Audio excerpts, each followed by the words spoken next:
Boy, am I looking rough today.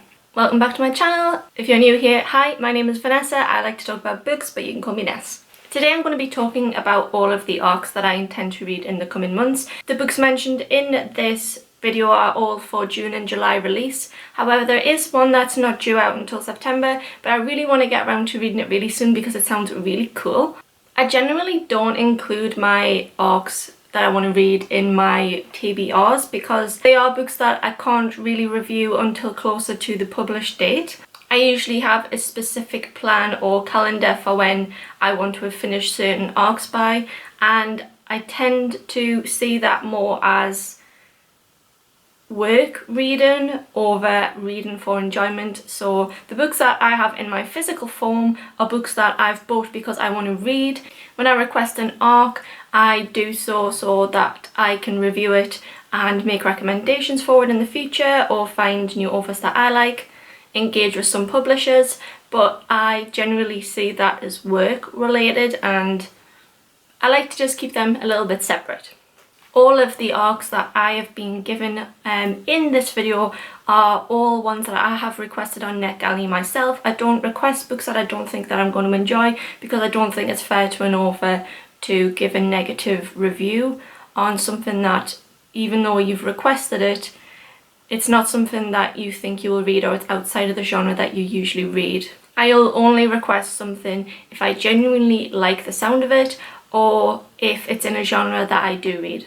I don't think I've had a time where I've had so many exciting arcs lined up, especially coming out in the months of June and July. I must say that I wasn't able to get one of them that I really wanted to get, and that's Mexican Gothic, which is coming out at the end of June, I think.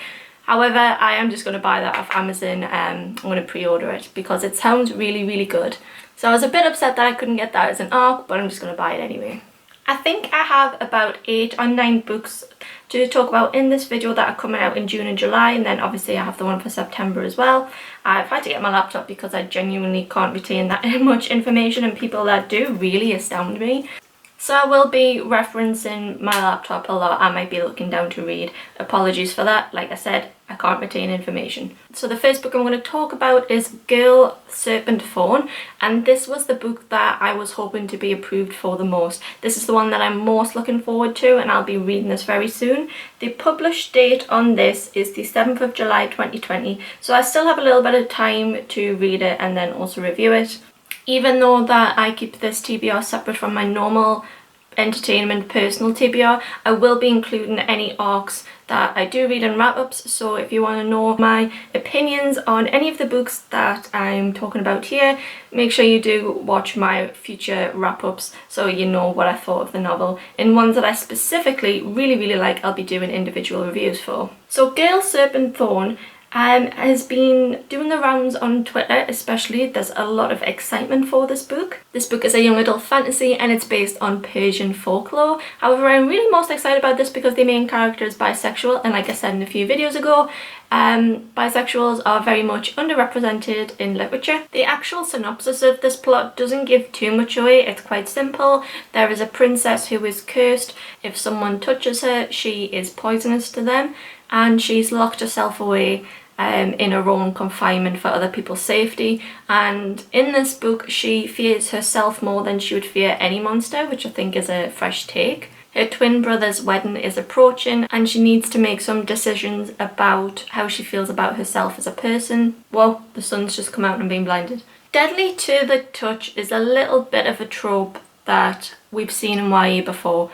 I think that was the main plot line of Shatter Me, which was a book that I really didn't enjoy. So I'm hoping that this book, because it combines fairy tale and Persian mythology, I'm hoping that this book takes a more interesting approach down that road. But I must say that the reviews that I can find for this are all absolutely like glowing reviews for this.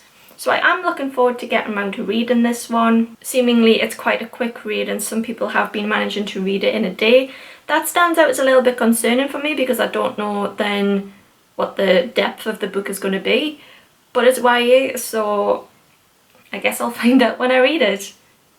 Oh, it does also mention in one of the reviews that this book is planned to be a standalone. I didn't know that. I sort of assumed that this was going to be part of a series.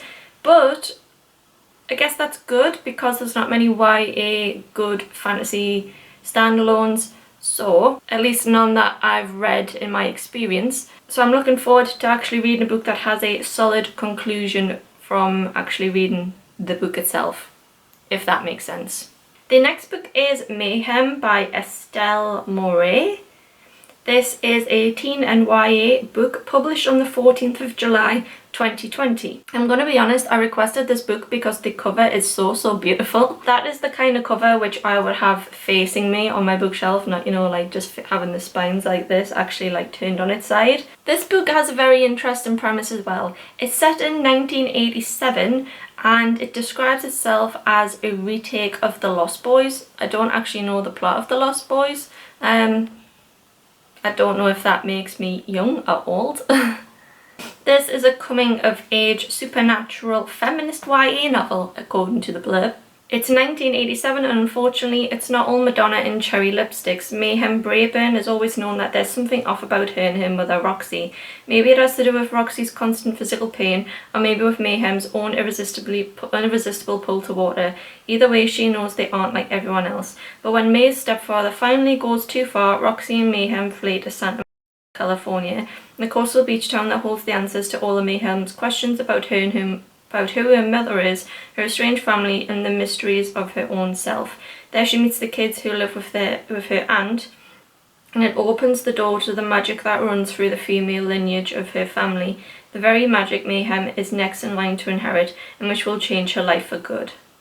But when she gets wrapped up in the search for a man who has been kidnapping girls from the beach, her life takes another dangerous turn and she's forced to face the price of vigilante justice and to ask herself whether revenge is worth the cost.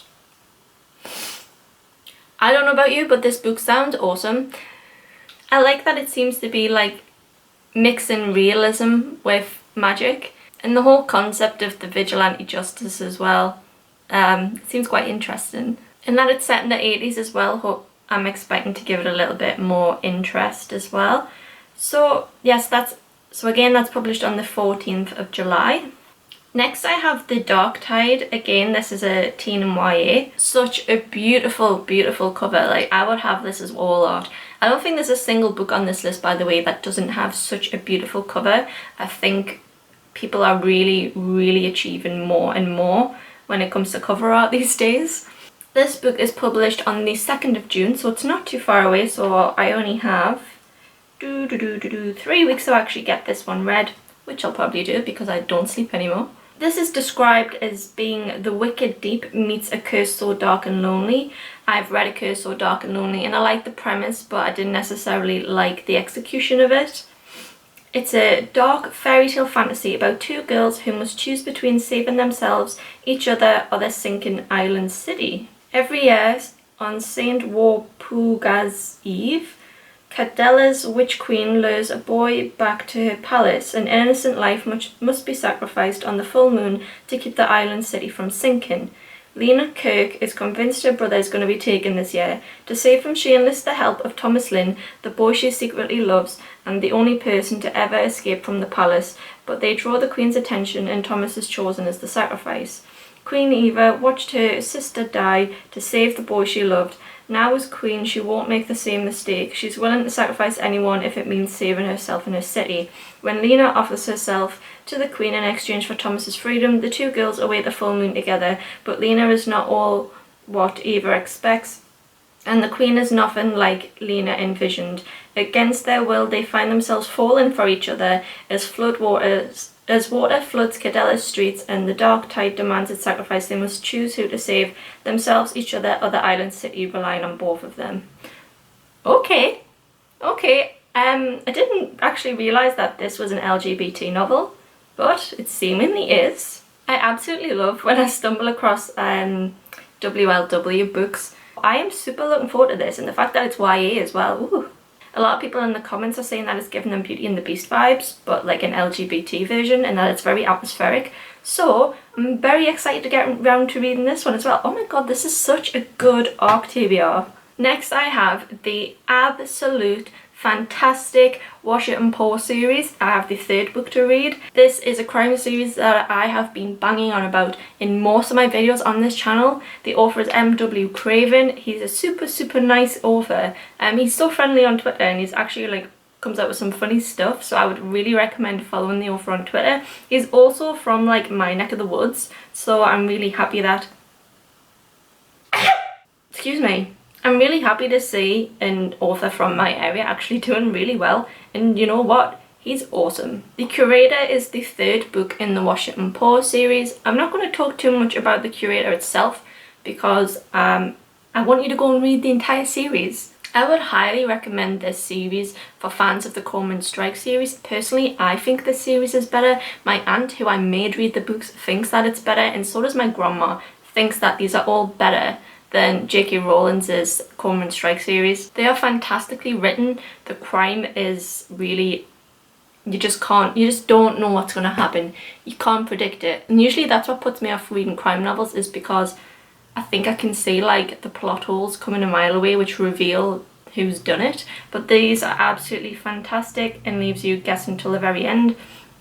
Wash It and Pour is a detective from Cumbria who has a little bit of a bad track record. However, he does get wrapped up in solving a crime, and he takes on a little sidekick called Tilly, who's a bit socially awkward, but she's highly intelligent and she's very much overlooked by her colleagues. And together they become unlikely friends and go on to solve criminal cases. So every book is a different criminal case, but it does talk a lot about them as a person. They are so realistic characters. So I'm not going to talk about the plot of the Curator because I don't want to spoil it, because I want you to read book 1 and 2. But this does come out on the 4th of June, and I can tell you now with great certainty I will be ready to talk about that book on the 4th of June. Because once I start a Wash It and Pour novel, I don't sleep until I've finished it, and that is no joke. The first 2 novels, I stayed up all night to finish them. And I don't do that about a book because I love sleep. Sleeping is one of my hobbies. Next we have Meet Me at Midnight by Jessica Pennington. This is published... What? Okay, I've made an error. This book is actually already published and was published on the 7th of April. I actually saw the archive date as the 7th of June and thought that was the published date. Never mind, this book is out, but I'm still going to read it. This is a contemporary YA romance. I don't read a lot of these, but sometimes I just like to read them as sort of like a chill or a filler book. So I am looking forward to this one. This does have the love-hate relationship trope, which I've read a couple of times, but it usually is quite charming to read. Teens waging a war of practical jokes declare peace when they fall for one another in this charming YA romance comedy. They have a love-hate relationship with Summer. Sydney and Asher should have clicked. 2 star swimmers forced to spend their summers on a lake together sounds like the perfect match, but it's the same every year. In between cookouts and boat rides and family-imposed bonfires, Sydney and Asher spend the dark days of summer finding the ultimate ways to prank each other, and now, after their senior year, they're determined to make it the most epic yet. But their plans are thrown in sudden jeopardy when their feud causes their families to be kicked out of their beloved lake houses. Once in the new accommodation, Sydney finds the prank war continues as usual, but then gets a note. Meet me at midnight, and Asher has a proposition for her to join forces one last summer of epic pranks against the shared enemy, the woman who kicked them out. Their truce should make things simpler, but 6 years of tormenting one another isn't so easy to ignore, kind of like the undeniable attraction growing between them. Did I just read the entire plot of the novel? Okay.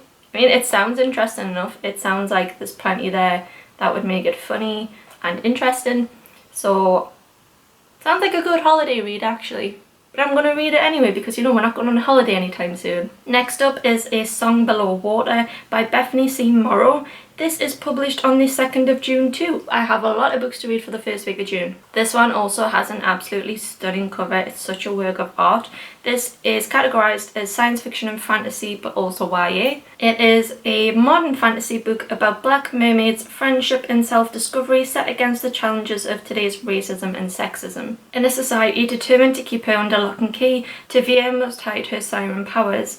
Meanwhile, Effie is fighting her own family struggles pitted against liberal demons from her past. Together, these best friends must navigate through the perils of high school's junior year, but everything changes in the aftermath of a siren murder trial that rocks the nation, and Tevye accidentally lets out her magical voice at the worst possible moment. To save themselves from drowning, it's only Tevye and Effie's unbreakable sisterhood that proves to be the strongest magic of all.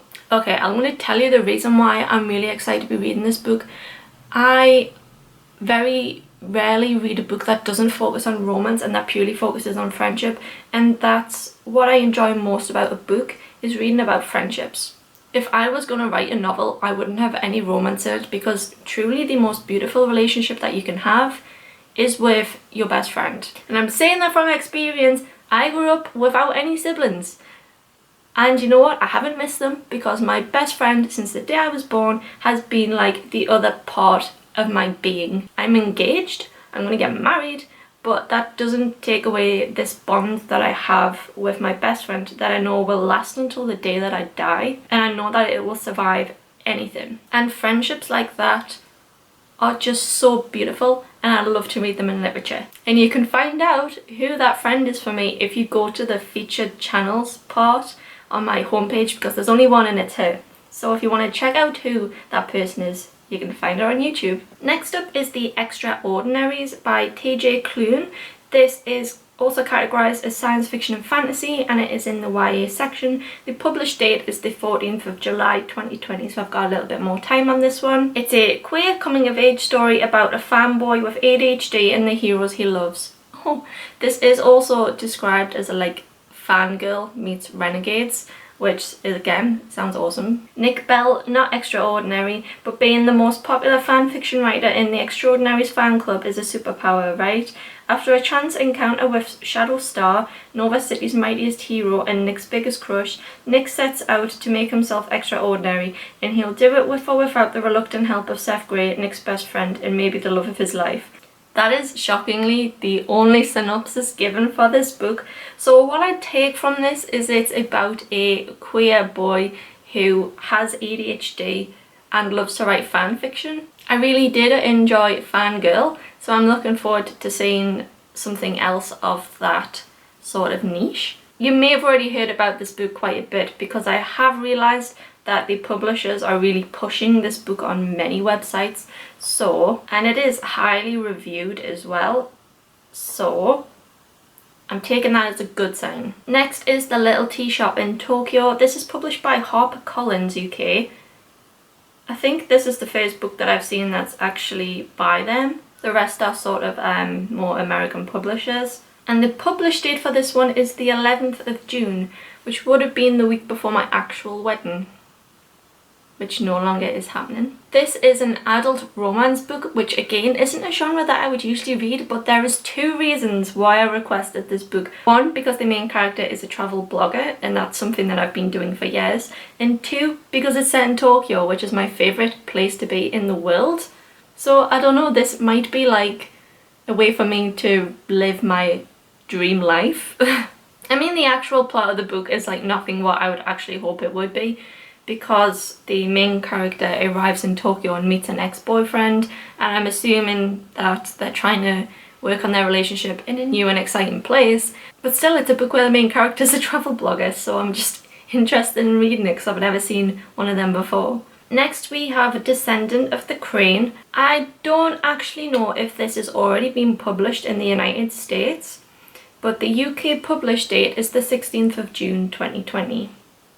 I think I did read somewhere that this had been published earlier in US and now is ready for Canada and Europe publishing, but I could be wrong. A lot of people seemed to be talking about this as part of the Asian readathon that's going on this month, and I wanted to read more by international authors. This is a fantasy YA novel which takes on a Chinese setting. People are commenting on how it's a fantasy novel with layers of political intrigue, mystery, very powerful writing style, and that the characters are also very interesting. I'm just going to read you the description.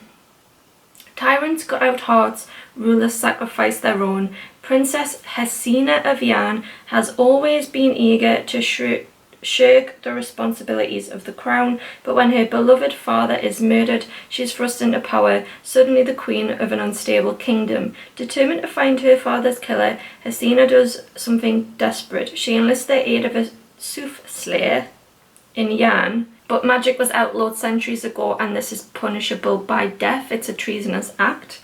Using the information illicitly provided by the sooth and uncertain if she can even trust her family, Hesina turns to Akira, a brilliant investigator who's also a convicted criminal with secrets of his own. With the future of her kingdom at stake, can Hesina find justice for her father, or will the cost be too high? In this shimmering Chinese-inspired fantasy, debut author introduces a determined and vulnerable young heroine struggling to do the right thing in a world brimming with deception. Okay, I'm going to tell you why this book also sounds very interesting to me. In a lot of YA novels, the main character is a princess. If she's going to be royalty, she's not the queen. And having that role brings a whole new dynamic to the plot, because you then have a teenager with lots of responsibility as opposed to a princess who's usually either oppressed by a family or struggling to come to terms with being a princess or an heir, but in this case she's now being given a kingdom to look after and also solve a murder. And I guess she struggles with the aspect of being a queen and working within the legalities of her own kingdom as well to achieve what she wants to achieve. To me, that just sounds like a very interesting concept, and I'm really looking forward to getting around to reading this one. Oh god, I don't know which ones I want to read first. Again, this is mid-June. This is the 16th of June, which would have been when I was sort of, you know, picking my wedding dress up. But honestly, I'm just so thankful that I have all these amazing arcs to take my mind off that, you know, incident.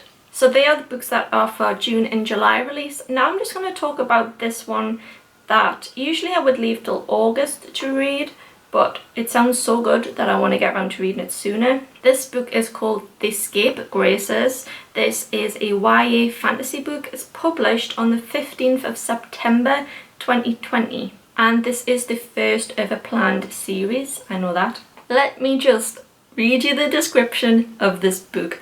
It sounds awesome. An outcast teenage lesbian witch finds her coven hidden among the popular girls in her school and performs some serious badass magic in the process. Sulking near the bottom of West High's social pyramid, Sideways Pike lurks under the bleachers doing magic tricks for Coke bottles. As a witch, lesbian and lifelong outsider, she had a hard time making friends, but when the three most popular girls pay her $40 to cast a spell at their Halloween party, Sideways gets swept into a new clique. The unholy trinity are dangerous angels, sugar-coated rattlesnakes, and now, unbelievably, Sideways' best friends. Together the four bond to form a ferocious and powerful coven. Rich with the urgency of feral youth, The Scapegraces explores grown-up and complex female friendship with all the rage of a teenage girl. It subverts the trope of competitive mean girls and instead portrays a mercilessly supportive clique of diverse and vivid characters. It's an atmospheric, voice-driven novel of the occult and the first of a 3-book series. Sort of interesting in this book that a main character is friends with like the popular girls at school. That's definitely like can't relate. Friends at school? I mean, can't relate. But when I actually read the opening of the description about being an outcast teenage lesbian witch finding a coven among popular girls, my mind immediately went to American Horror Story Coven, which I absolutely loved. It was my second favourite of the entire series. The first being Asylum, which is honestly like so high above the rest of them, even above Coven. It hurts. But American Horror Story Coven was like something that I'd never seen before, and the fact that this has given me like that kind of vibe is... it's exciting. So they are the arcs that I have to be read. Like I said, I will just be dipping in and out of these among my personal want-to-reads. But this entire list, there's not a single book on there that I wouldn't want to pick up and read anyway. I've never had a list of arcs to read before where I've been more excited to read them than the books that I own and have bought with my own money. Especially Gayle Serjeant and The Curator, which are books I would have bought with my own money anyway, and I will buy The Curator when it comes out. I I just requested it because I'm too impatient to wait until it comes out to buy it. And my grandma absolutely hates the fact that I'm going to be reading it before her. If you want to see how I feel about these books, then subscribe so that you don't miss my future wrap-up videos. Or if you don't want to watch any of my videos, that's fine. You can find me on Goodreads and I will leave reviews for them on Goodreads. Let me know if any of these books sound interesting to yourself and whether you're going to add them to your to-be-read list on Goodreads. Have you read any of these arcs yourself, and could you leave me some thoughts about them in the comments so we can discuss? Thank you for watching and I'll see you in the next video. Bye!